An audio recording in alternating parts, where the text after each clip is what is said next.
자, 여러분 안녕하십니까? 여러분 우리 맹퀴의 경제학 챕터 27장 재무이론의 기초에서요. 2절에 해당하는 위험의 관리를 보고 있습니다. 자, 우리 D에서요. 위험과 수익의 상충관계 한번 생각해 보도록 하겠습니다. 자, 우리 경제학에서는 첫 번째 줄에 많은 어떤 사람들이 상충관계, 트레이드오프 관계에 직면한다. 이런 식으로 얘기를 했죠. 재무와 관련한 이런 의사결정에서도 마찬가지입니다. 그래서 주로 위험과 수익의 상충관계가 직면하게 됩니다. 리스크와 어떤 뭐 베네핏, 돈을 벌게 되는 걸 레버뉴와 관련된 상충관계 보도록 할 겁니다. 자, 우선 앞에서 살펴봤을 때 분산 투자에 대해서 얘기했습니다. 분산 투자. 자, 달걀을 한 바구니에 담지 마라. 이렇게. 그렇게 되면은 분산 투자하게 되면 어떤 게 특징이라고? 비가 오나 눈이 오나 어느 정도의 수익은 유지할 수 있습니다. 그래서 리스크를, 개별 기업의 리스크는 우리가 어느 정도 해지할 수 있어요. 시장 전체 위험까지는 제거할 수 없지만.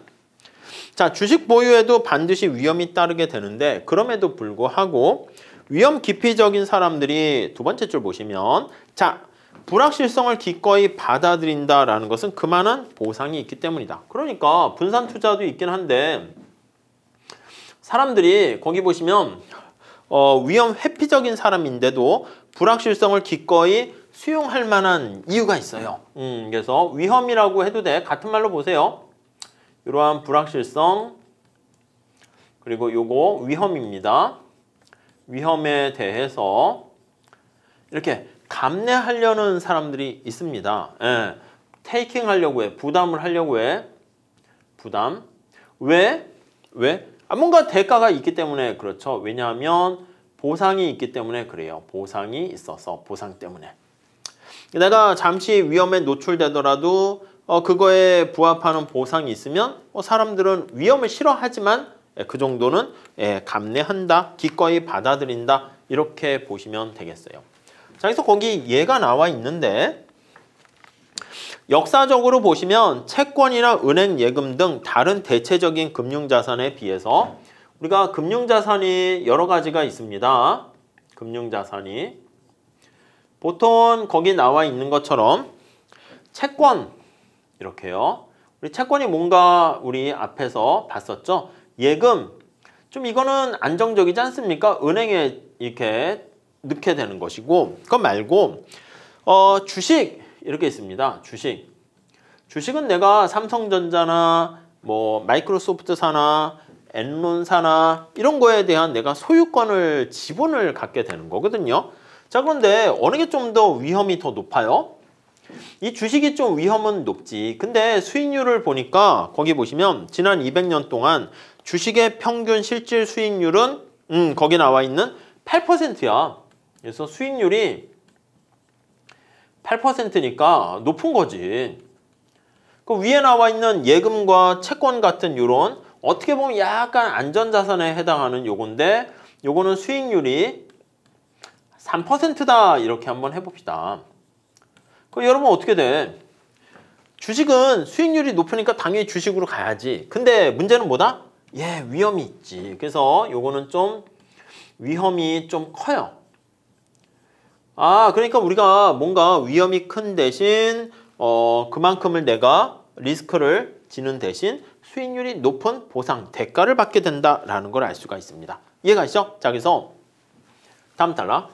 여러분들이 돈을 가지고 있어. 돈을 가지고 있어. 이 저축을 하려고 하는데 돈을 가지고 금융자산을 구입하려고 합니다. 어디에다 나는 이 저축을 투자할까? 이걸 고민한다고 합시다. 자, 그래서 거기 보시면 높은 수익을 얻기 위해서 얼마나 큰 위험을 받아들일까 그걸 결정해야 돼. 여기 채권과 예금 안전한 거 하면 이자 수익이 좀 너무 이렇게 좀 작네. 근데 주식이 하자니 수익률은 높은데 이게 좀 약간 리스크가 크네.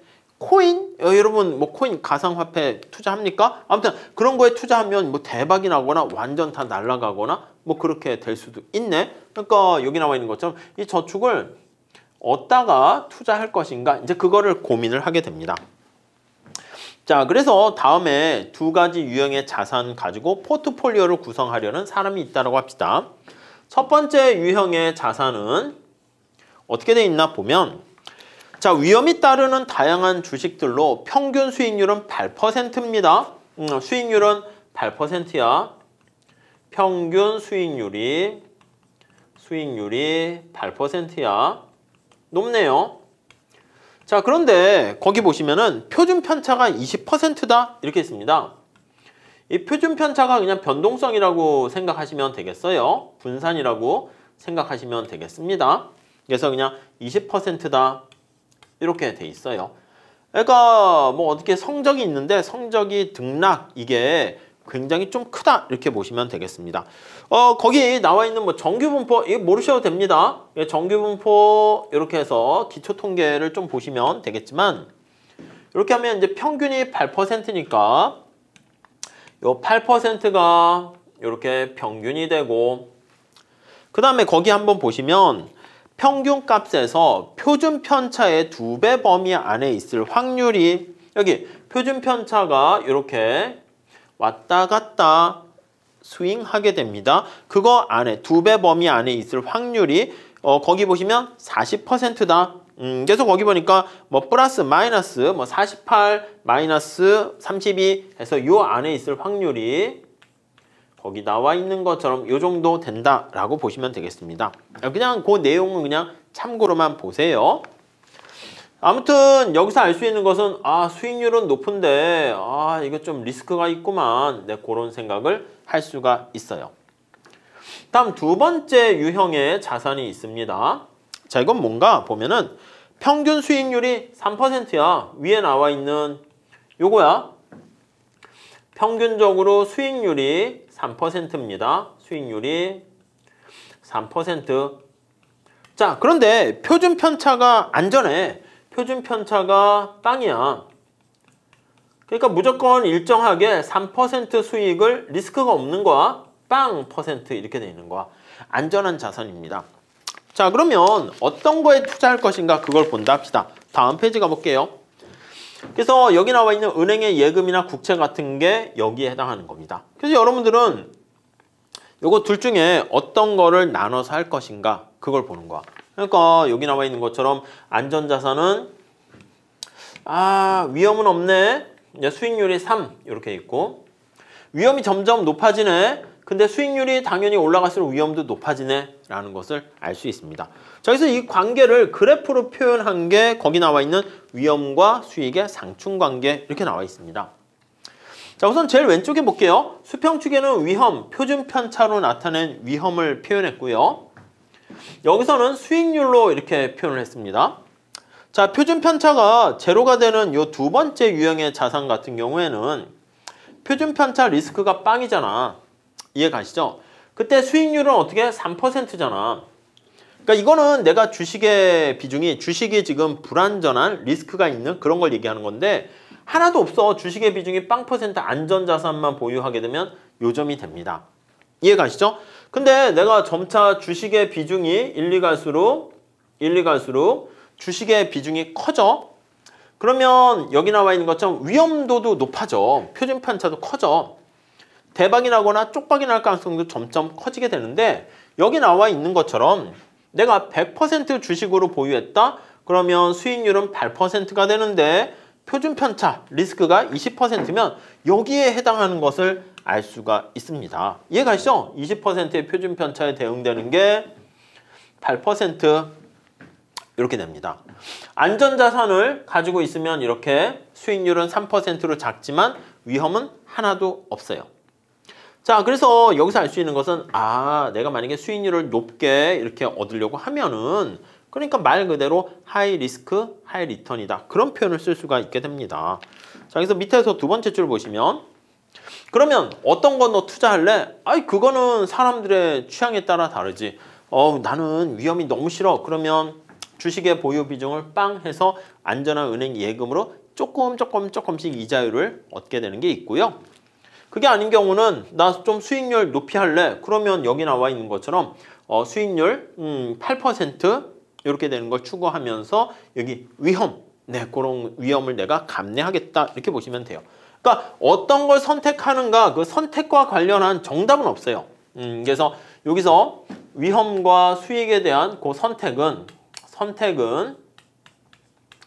정답이 없고요. 거기 보시면은 위험에 대한 어떤 태도라든가 아니면 주식 보유자들이 좀 높은 수익에 높은 위험을 따른다는 거, 그거를 좀 알아야 된다라고 보시면 되겠습니다. 선택은 자유다. 이렇게 보시면 되겠죠. 자, 우리 문제를 풀면서 한번 정리를 좀 해보도록 하겠습니다. 우선 4번 볼까요? 다음 중 보험의 위험 분산을 제약하는 요인은 무엇입니까? 보험에 가입할 때 우리가 위험을 해지할 수 있다고 그랬는데 그걸 제약하게 되는 가장 큰 이유는 뭐가 있습니까? 라고 하면 이거라니까 도덕적 해이랑 역선택의 문제야. 역선택이 뭐라고? 사고 날 것 같은 사람들만 가입을 하게 되는 것이고, 도덕적 해이라는 건 뭐예요?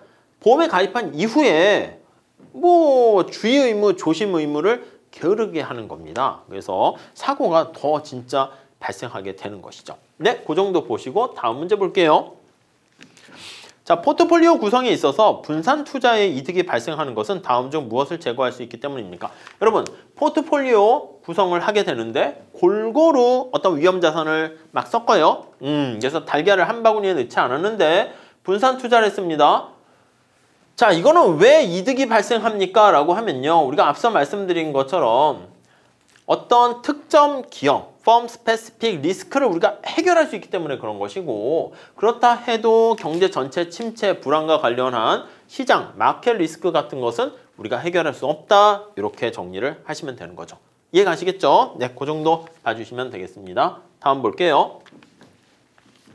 자, 평균적으로 주식이 채권에 비해서 수익이 더 높은 것은 주식 보유에 따른 무엇에 대한 보상입니까? 여러분, 앞에서 얘기한 것처럼 주식이 뭔가 수익률이, 평균 수익률이 8%라 할게요. 채권은 수익률이 뭐 3%라 할게요. 그러니까 주식이 좀 더 수익률이 높은데 왜 높습니까? 그만큼 위험, 리스크가 있기 때문이다. 이렇게 보시면 되겠죠. 그래서 여기 나와 있는 것처럼 A번에 해당하는 시장 위험이 더 큰 데 따른 보상 때문이다. 이렇게 정리를 하시면 되겠습니다. 아시겠죠? 자, 이렇게 해가지고요, 우리가 위험 관리와 관련해서 내용을 살펴봤고요. 다음 시간에 자산 가치 평가의 그 측면에서 한번 살펴보도록 하겠습니다. 다음 시간에 이어서 할게요. 감사합니다.